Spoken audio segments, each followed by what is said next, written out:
ब्रह्मचर्य का पालन करने के लिए कुछ महत्वपूर्ण नियम। जो व्यक्ति ब्रह्मचर्य का पालन करना चाहता है उसे इन बातों को अपने जीवन में अपनाना चाहिए।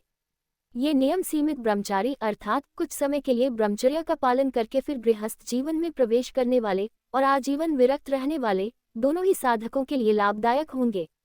पहला नियम ब्रह्मचर्य के लिए वीर्य, प्राण और मन का आपसी संबंध।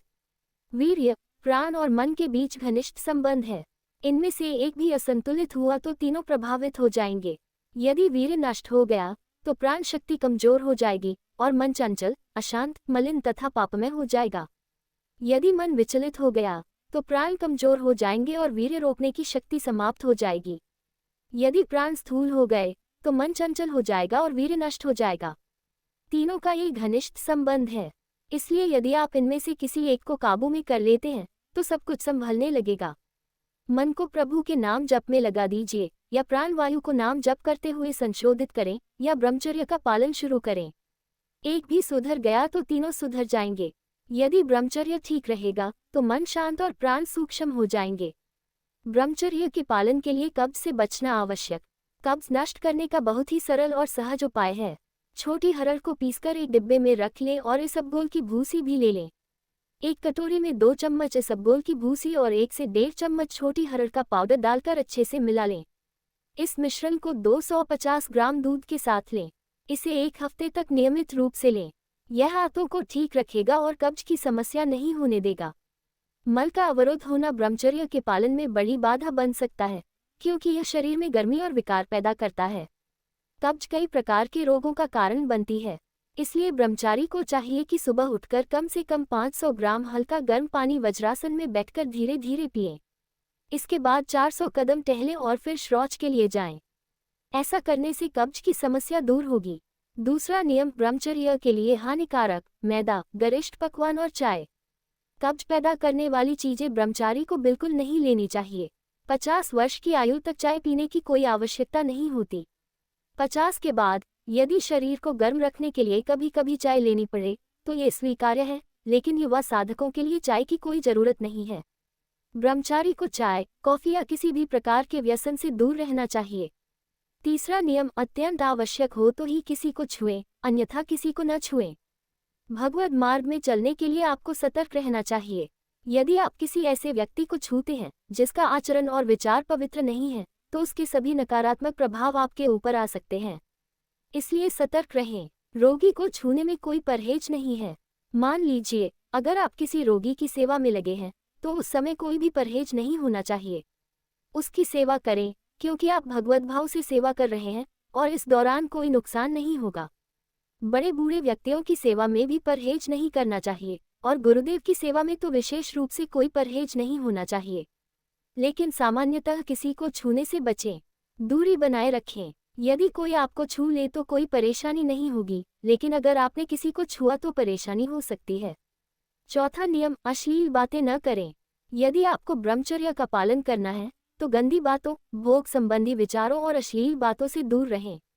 पांचवा नियम ब्रह्मचर्य के पालन के लिए आंतरिक वैराग्य जरूरी।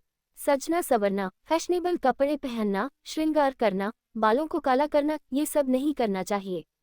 ऐसा करने से शरीर, मन और बुद्धि तीनों रजोगुण से युक्त हो जाते हैं और साधक का पतन शुरू हो जाता है। ये सब श्रृंगार साधक को नहीं करना चाहिए। शरीर राग त्यागना ही असली वैराग्य है। गर्मी, सर्दी सहना, गाली और अपमान सहना, दुख सहना, यही हमारा परम धर्म है। जब हम दुख, तिरस्कार, अपमान और निंदा सहते हैं तब हमारा परमार्थ पुष्ट होता है। वृंदावन की रज लगाना, महापुरुषों की चरण रज लगाना, तिलक करना, कंठी बांधना और फिर भगवद मार्ग पर चलना, ये सही पद्धति है। सात्विक वस्त्र पहने, वैष्णव पद्धति से श्रृंगार करें, तिलक लगाएं, भगवत प्रसादी चंदन लगाएं, भगवत प्रसादी माला धारण करें। छठा नियम वही आहार ग्रहण करें जो आपके स्वास्थ्य के लिए उपयुक्त हो। अपना शरीर बलवान बनाए रखने के लिए सात्विक भोजन करें। ऐसी चीजें न खाएं या पिएं जो आपको अत्यधिक प्रिय हों। सातवां नियम इत्र, फुलेल और सुगंधित द्रव्यों का उपयोग न करें। ब्रह्मचारी के लिए सुगंधित द्रव्य, इत्र या फुलेल लगाना बिल्कुल निषेध है और इसे नहीं लगाना चाहिए। आठवां नियम प्रतिदिन नियमानुसार व्यायाम करें। प्रतिदिन व्यायाम और प्राणायाम करें, जैसे दंड बैठक और अन्य आसन, ताकि ब्रह्मचर्य मजबूत हो सके। जवान व्यक्ति को 500 तक दंड बैठक करनी चाहिए। व्यायाम सभी साधकों के लिए आवश्यक है, चाहे वे गृहस्थ हों या विरक्त, क्योंकि यह एक प्रभावी औषधि है। साथ ही भोजन उतना ले जितना आराम से पच सके। 9वां नियम, भोजन को अच्छी तरह चबा चबा कर खाएं। भोजन को अच्छी तरह चबा कर खाएं।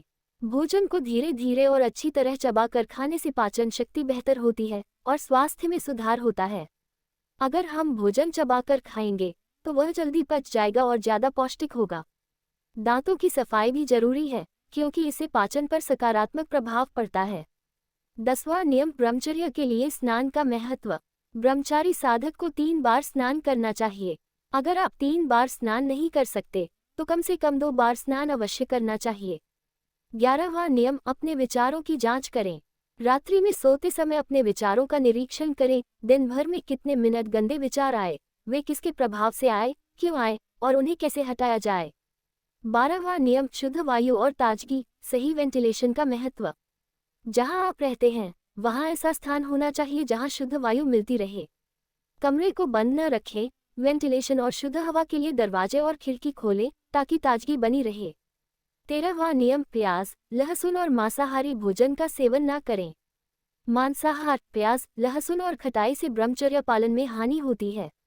संतों ने इनसे बचने की सलाह दी है क्योंकि ये तमोगुण उत्पन्न करते हैं और भजन में विघ्न डालते हैं।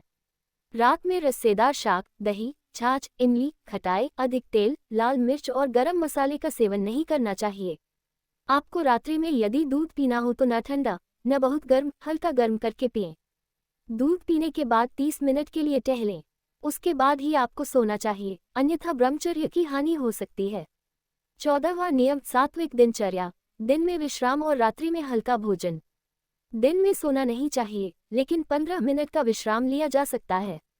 यदि आप रात में जागकर ड्यूटी करते हैं या नाइट शिफ्ट में कार्य करते हैं तो दिन में सोने की अनुमति है।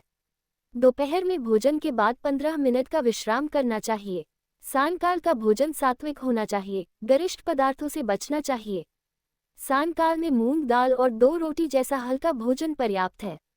हल्के भोजन के बाद सोने से पहले आधा लीटर दूध पीना पर्याप्त है। 15वां नियम, शुद्धता के नियम, भोजन से पहले और बाद की सही आदतें। भोजन से पहले लघु शंका करें, अच्छे से हाथ और पैर धोएं और कुल्ला करके भोजन करें। भोजन के तुरंत बाद भी लघु शंका करना चाहिए। यह आदत शरीर में गर्मी को नियंत्रित रखेगी, पित्त और कब्ज को रोकने में मदद करेगी। शयन से पहले भी लघु शंका करके जननेंद्रिय को शीतल जल से प्रक्षालित करें। 16वां नियम, मनोरंजन से बचें और व्यस्त रहें। साधक को समाचार नहीं सुनने चाहिए, टीवी नहीं देखना चाहिए, कोई भी सीरियल या अश्लील पुस्तक नहीं पढ़नी चाहिए। साधक का उद्देश्य केवल प्रभु के चिंतन में डूबना होना चाहिए, चाहे वह गृहस्थ हो या विरक्त। किसी भी प्रकार का मनोरंजन नहीं करना चाहिए, क्योंकि मनोरंजन से सांसारिकता बढ़ती है और भजन की गंभीरता कम हो जाती है। यदि आपके पास समय हो तो उसे प्रभु की सेवा में लगाएं या कोई अन्य घर का या ऑफिस का सेवा कार्य करें। खाली ना बैठे रहें, मनोरंजन से बचें और सेवा में समय बिताएं। 17वां नियम, किसी की निंदा ना करें, सत्संग सुने और संतों का संग करें। किसी की निंदा नहीं करनी चाहिए, न ही किसी की समीक्षा करनी चाहिए कि वह ब्रह्मचारी है या नहीं। हमें भक्तों की संगति में रहना चाहिए जहां भगवान की कथा हो रही हो। भक्तों की मंडली में सम्मिलित होने से वासना का नाश होता है और प्रभु की कृपा की प्राप्ति होती है। 18वां नियम, सुबह जल्दी उठें। सुबह जल्दी उठने का प्रयास करें, कम से कम 5 बजे तो उठ ही जाएं। यदि भगवान सूर्य उदित हो रहे हैं और आप सो रहे हैं तो आपकी आयु, कीर्ति और यश सब नष्ट हो जाएंगे। नियम से चलने पर मन को नियंत्रित किया जा सकता है, क्योंकि नियम में बड़ी शक्ति है।